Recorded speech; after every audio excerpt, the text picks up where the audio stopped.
আমাদের এখনকার পড়ার টপিক হচ্ছে ফুলকার গঠন। ঠিক আছে, তা তোমরা প্রথমে কিছু কিওয়ার্ড শুনে নাও। ফুলকা কিওয়ার্ডগুলো জানলে আজকে মোটামুটি ক্লিয়ার হবে। ফুলকা, ফুলকার ইংলিশ নাম হচ্ছে হলো গিল, আর বায়োলজিক্যাল নাম হচ্ছে কি বলতে পারবা? বায়োলজিক্যাল নাম হচ্ছে হলো ব্রাঙ্ক। ব্রাঙ্ক বানানটা BRANCH, কিন্তু আমরা BRANK দিয়ে লিখবো, কিন্তু তোমরা পরীক্ষা হলে BRN ইউজ করবো না, বাংলায় লিখবা। ফুলকা বলে কি ব্রাঙ্ক। ফুলকা থাকে কোথায়? মাথার একটা গর্তে। ফুলকা থাকে কোথায়? মাথার একটা গর্তে। গর্তকে কি বলা হয়? প্রকোষ্ঠ। প্রকোষ্ঠকে ইংরেজি কি বলা হয়? চেম্বার। তাহলে ফুলকা থাকে যেখানে, তাকে কি বলা হয়? চেম্বার। কি চেম্বার? ফুলকা চেম্বার। ফুলকা চেম্বার। ফুলকা নাম কি? ব্রাঞ্চিয়াল চেম্বার। ব্রাঞ্চিয়াল চেম্বার বা ব্রাঙ্কিয়াল চেম্বার। ফুলকা যে প্রকোষ্ঠে অবস্থান করে সে প্রকোষ্ঠের নাম হচ্ছে ব্রাঙ্কিয়াল চেম্বার। তাহলে ফুলকার নাম কি? ফুলকা হচ্ছে গিল বা ব্রাঙ্ক। ফুলকা যে প্রকোষ্ঠে অবস্থান করে বা গর্তে অবস্থান করে তার নাম চেম্বার। কি চেম্বার? ফুলকা চেম্বার বা ফুলকা প্রকোষ্ঠ। তাকে বায়োলজিতে বলা হবে ব্রাঙ্কিয়াল চেম্বার। ঠিক আছে, এখন চিন্তা করো, আমরা মাছ কিনতে গিয়ে অনেক সময় কি দেখি? একটু ভাব নেই না? মাছের কানকোটা তুলে দেখি ফুলকাগুলো লাল আছে কি না। তাহলে মনে করো, তাহলে ফুলকা এর আবরণের নাম কি? কানকো বা অপারকুলাম। ঠিক আছে, কানকো বা অপারকুলাম। তাহলে দেখো লেখে নিবা এখানে ফুলকা ইকুয়াল টু ব্রাঙ্ক। আমি প্রচলিত অর্থে ব্রাঙ্ক কথাটা লিখবো BRANK, যদিও বানানটা ঠিক না, এটা ভুল। ব্রাঙ্ক। ফুলকা যে প্রকোষ্ঠে অবস্থান করে ব্রাঙ্কিয়াল চেম্বার। ব্রাঙ্কিয়াল চেম্বার মানে কি? ফুলকা প্রকোষ্ঠ। ঠিক আছে, আর ফুলকা যে আবরণে আবৃত থাকে, ফুলকার যে আবরণ তার নাম কি জানো? তার নাম হচ্ছে হলো অপারকুলাম। কি নাম? অপারকুলাম।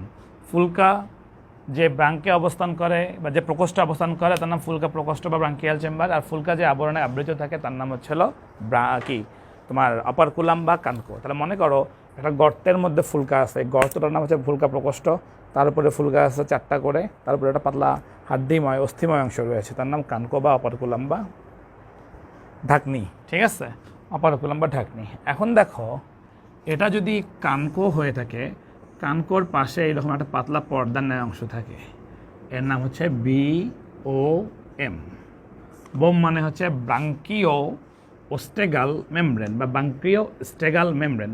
ব্রাঙ্কিও ওস্টেগাল মেমব্রেনের সঙ্গে কানকোর সম্পর্ক ব্যস্তানুপাতিক। এই কথাটা ভালো করে মাথার মধ্যে ঢুকায় নিয়ে রাখো, কারণ শ্বাসন ও শ্বাসক্রিয়া যখন পড়াবো রুই মাছের তখন এই জিনিসটা লাগবে। তাহলে বোম মানে কি? ব্রাঙ্কিও স্টেগাল মেমব্রেন। তাহলে মনে করো এটা যদি আমার ফুলকা হয়ে থাকে, ফুলকাটা ঢাকনা দিয়ে আবৃত থাকে, এই ঢাকনার নাম হচ্ছে অপারকুলাম। আর অপারকুলামের কিনারা বরাবর ছোট্ট একটা পাতলা পর্দার মতো অংশ থাকে, তার নাম হচ্ছিল ব্রাঙ্কিওস্টেগাল মেমব্রেন। ঠিক আছে, ওকে। ফুলকা কয় জোড়া? ফুলকা 4 জোড়া, ডানে 4টা বামে 4টা। ঠিক আছে, এখন দুটো ওয়ার্ড মাথার মধ্যে ক্লিয়ার করে ঢুকায় নাও। একটা নাম হচ্ছিল হলো ব্রাঙ্ক, বানান যদিও ভুল, তারপর আমি ব্রাঙ্ককে লিখবো CH না লেখে। একটা হচ্ছিল হেমি অথবা ডেমি। হলো ব্রাঙ্ক অ্যান্ড হেমি ব্রাঙ্ক বা ডেমি ব্রাঙ্ক। হলো ব্রাঙ্ক মানে হচ্ছে হলো পূর্ণ ফুলকা। তাহলে হলো মানে কি? পূর্ণ, তোমরা হাইড্রাতে পড়েছ। আর হেমি বা ডেমি মানে কি? অর্ধ। এটা মানে হচ্ছে হলো অর্ধ ফুলকা। ঠিক আছে, হলো ব্রাঙ্ক অ্যান্ড হেমি বা ডেমি ব্রাঙ্ক। 1 মার্কের জন্য খুব ফেভারিট কোশ্চিন, হলো ব্রাঙ্ক কি? 2 নম্বর 1 মার্কের জন্য আরেকটা ফেভারিট কোশ্চিন, হেমি ব্রাঙ্ক বা ডেমি ব্রাঙ্ক কি? যখন ফুলকাতে ফুলকা সূত্রক 2 সারি থাকবে তার নাম হলো ব্রাঙ্ক। আর যখন ফুলকা সূত্রক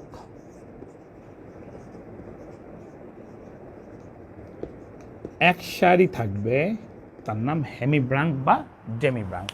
আমি আবার বলছি, যখন কোনো ফুলকাতে ফুলকা সূত্রক বা ফুলকা ল্যামেলি 2 সারি থাকবে তার নাম হলো ব্রাঙ্ক, আর যখন 1 সারি থাকবে তার নাম হেমি ব্রাঙ্ক। তা লক্ষ্য করো, সাপোজ মনে করো এই যে একটা ফুলকা আর্ট করলাম, 1 2 3 4 5 6 7 8 9 10, এটা ফুলকা ল্যামেলি বা ফুলকা সূত্রক। কয় সারি দিচ্ছি? 1 সারি। এখানে দিলাম কয় সারি? 1 সারি। মোট কয় সারি? 2 সারি হলো। এটা হচ্ছে হলো ব্রাঙ্ক। আর এইটা যদি অর্ধেক করে দেই তাহলে দেখো তো এইরকম আসবে কি আসবে না? এটা অর্ধেক, এটাও অর্ধেক। এর নাম হচ্ছে হলো হেমি ব্রাঙ্ক। দেখো চোখের পাপড়ির মতো কিছুটা, ঠিক আছে, ফুলকা ল্যামেলি, ঠিক আছে। দুটা ওয়ার্ড লক্ষ্য করো এদিকে, লক্ষ্য করো, হলো ব্রাঙ্ক মানে হলো মানে পূর্ণ, ব্রাঙ্ক মানে ফুলকা, পূর্ণ ফুলকায় ফুলকা সূত্রক বা ফুলকা ল্যামেলি কয় সারি? 2 সারি। হেমি ব্রাঙ্ক বা ডেমি ব্রাঙ্ক ফুলকা ল্যামেলি বা ফুলকা সূত্রক কয় সারি? 1 সারি করে, ঠিক আছে। তাহলে এখন আমরা একটা ফুলকা সম্বন্ধে মোটামুটি একটা বেসিক দাঁড় গেল। ফুলকা বা গিল এর ইংলিশ বায়োলজিক্যাল নাম হচ্ছে ব্রাঙ্ক। ব্রাঙ্ক যে প্রকোষ্ঠে অবস্থান করে তার নাম ব্রাঙ্কিয়াল চেম্বার। ব্রাঙ্কিয়াল চেম্বারের উপরে একটা ঢাকনার মতো অংশ থাকে, তার নাম অপারকুলাম। অপারকুলামের কিনারা বরাবর একটা পাতলা পর্দা থাকে, তার নাম BOM, ব্রাঙ্কিওস্টেগাল মেমব্রেন, যার সাথে অপারকুলামের সম্পর্ক ব্যস্তানুপাতিক। যদি বোম অন হয় ব্রাঙ্কিওস্টেগাল মেমব্রেন অফ হবে, আর বোম অফ হলে ব্রাঙ্কিওস্টেগাল মেমব্রেন অন হবে। এখন দেখো ফুলকার গঠন, মোস্ট ফেভারিট কোশ্চেন স্যারদের। ফুলকার গঠন ভেঙে ভেঙে দেই। দেখো ফুলকার মধ্যে একটা এরকম অস্থিময় অংশ থাকে, ফুলকার মধ্যে একটা এরকম অস্থিময় অংশ থাকে। অস্থিময় অংশের নাম হচ্ছে আর্চ। কি আর্চ? ফুলকা আর্চ। ফুলকা আর্চ। এটা বাইরের দিকে উত্তল, ভিতরের দিকে অবতল। এখন দেখো ফুলকা আর্চের মধ্যে এরকম কিছু কাটার মতো অংশ থাকে, যার সাহায্যে কি হয়? কাটার নেয়, যার সাহায্যে মস্তকে আটকিবে। মস্তকে কি করবে? আটকিবে। বলো এই যে একটা অস্থিময় অংশের নাম কি? ফুলকা আর্চ। আর আর্চের পেছনের দিকে বা উপরের দিকে কাটার ন্যায় কিছু অংশ রয়েছে, যার সাহায্যে ফুলকা আর্চ কোথায় আটকিবে? মাথায় আটকে থাকবে। তার নাম বলো, তার নাম ফুলকা রেকার। ফুলকা রেকার। কি রেকার? ফুলকা রেকার। তাহলে অস্থিময় অংশের নাম কি? ফুলকা আর্চ। অতে অস্থি, অতে আর্চ। আর দেখো আটকে থাকবে ফুলকা রেকার, ঠিক আছে। আটকে থাকে কি? দড়ি দিয়ে। দড়ির ইংলিশ কি? রোপ। রোপ থেকে রেকার, ঠিক আছে। তাহলে মনে রাখবা এটা কি? অস্থিময় অংশের নাম ফুলকা আর্চ, আর যেটা আটকে থাকে তার নাম ফুলকা রেকার। ফুলকা রেকার। এখন দেখো তো এটা কি? ফুলকা আর্চ, এগুলোর নাম কি? ফুলকা রেকার। ফুলকা রেকার। এটা অবতল অংশে রয়েছে। উত্তল অংশে এরকম সূত্রকময় কিছু অংশ রয়েছে, সূত্রকময় অংশ রয়েছে যা এপিথেলিয়াল আবরণে আবৃত থাকে। কি আবরণে আবৃত থাকে? এপিথেলিয়াল আবরণে আবৃত থাকে।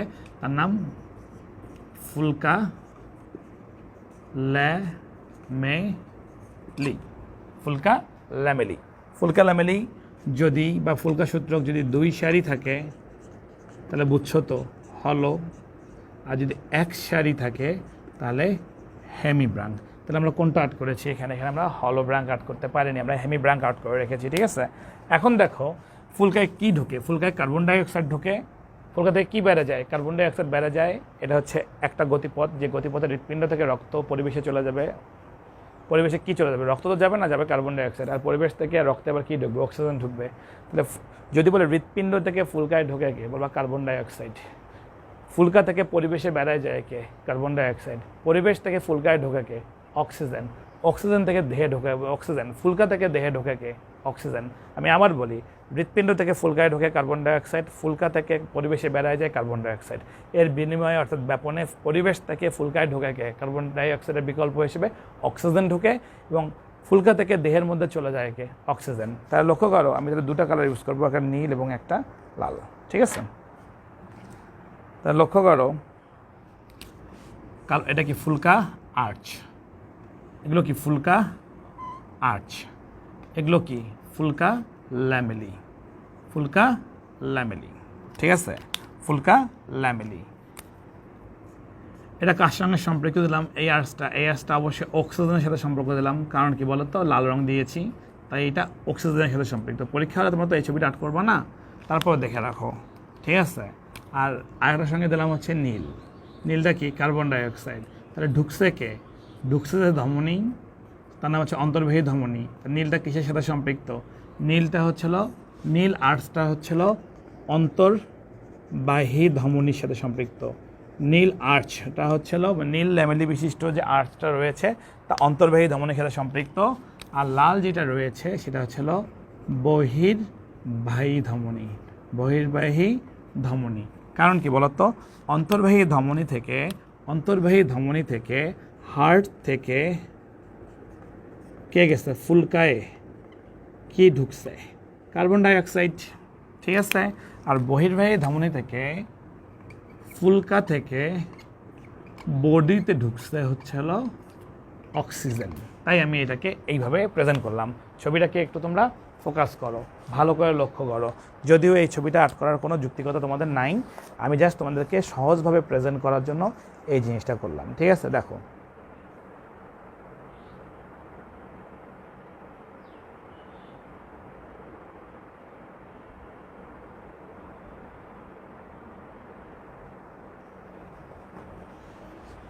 দেখো দেখা হয়ে গেছে। এখন দেখো আমরা এটা একটা প্রস্থচ্ছেদ আর্ট করবো।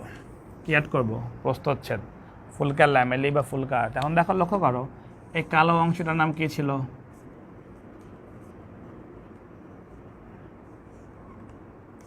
ফুলকা আর্চ। এখান থেকে একটা নাম কণ্টকিত অংশ বেড়ে গেছে, তার নাম কি? ফুলকা রেকার। ফুলকা রেকার, ফুলকা রেকার। এখান থেকে দুটো সূত্রকের মতো অংশ বেড়াইছে, তার নাম বলো কি? তার নাম ফুলকা কি? ফুলকা ল্যামেলি না ফুলকা সূত্রক? তার নাম ফুলকা, বলো কি? ফুলকা ল্যামেলি না ফুলকা সূত্রক? আমি তো মনে করি এটা ফুলকা সূত্রক। তোমরা কি মনে করো? দেখো একটু।